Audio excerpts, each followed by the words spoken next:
Good morning, student. This video is the last part of the series Working of Institution, that is Chapter 4, Class 9, Subject Social Science. In the last video, children, we had discussed so many important topics and ended the discussion with the last topic, that was Prime Minister and the Council of Ministers, how they are being elected and how they perform their duties. So now in this video, let us first discuss about the powers of the Prime Minister. Children, as head of the government, the Prime Minister has wide-ranging powers, which are: number one, the Prime Minister chairs the cabinet meeting. He is the head of the government. Number two, he coordinates the work of the different departments. Next, his decisions are final in the case of any disagreement arises between departments. He exercises general supervision of different ministries. All the ministers work under his leadership. The Prime Minister distributes and redistributes work to the ministers. He has the power to dismiss ministers. When the Prime Minister quits, the entire ministry quits. So here you understood the functions and the powers of the Prime Ministers. Let us now, children, discuss about the role and powers of the President. The President, children, is the head of the state. The President supervises the overall functioning of all the political institutions in India so that they operate in harmony to achieve the objective of the state. Now, it's a big question how a president elects. Children, the president is not elected directly by the people. A candidate standing for the president's post has to get a majority of votes from member of parliament, that is MPs, and the members of legislative assemblies, that is MLAs, to win the election. So here, children, you understood the election procedure of a president completely. Let us now go through the powers of the president. As Prime Minister, President also empowered with different kind of powers. Children, all the government activities take place in the name of President. All the laws and major policy decisions of the government are issued in the name of President. All the major appointments are made in the name of President, which includes the appointment of the Chief Justice of India, the judges of the Supreme Court and the High Courts of the state, the governors of the states, the election commissioners, ambassadors to other countries, etc. All the international treaties and agreements are made in the name of President.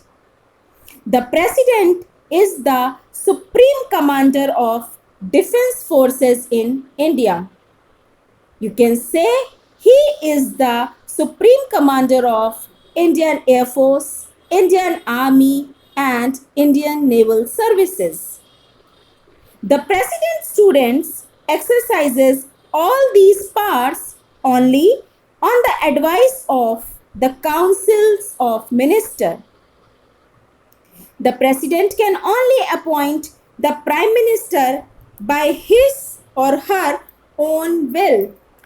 So, this is how a president performs all the functions and the rules accordingly. I think, children, This much is clear to you people. Moving further, we shall discuss about the third pillar of the government, which is judiciary. All the courts at the different level in a country put together are called judiciary.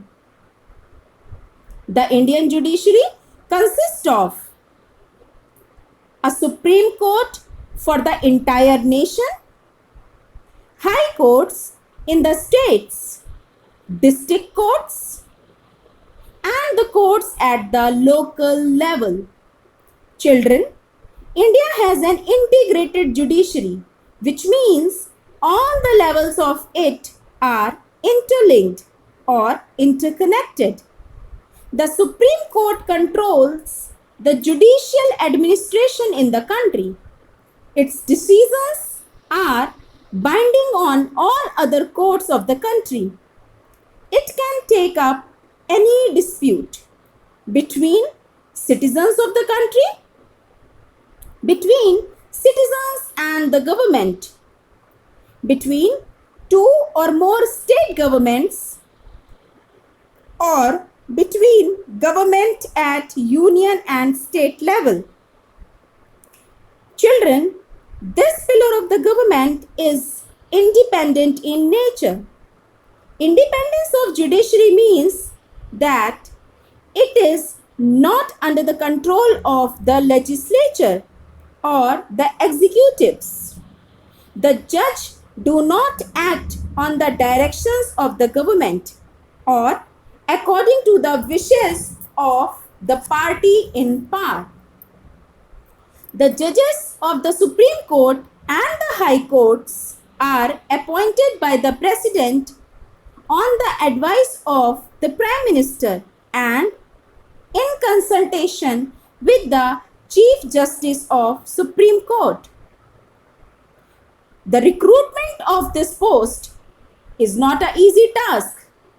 Once a person appointed as a judge of the Supreme Court or the High Courts, it is nearly impossible to remove her from that post or position.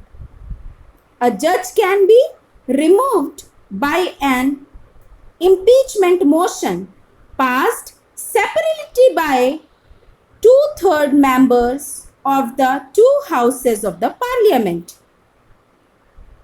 As having independent charge, judiciary also enjoys enormous powers.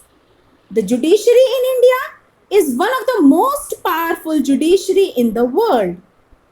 The Supreme Court and the High Courts have the power to interpret the constitution of the country.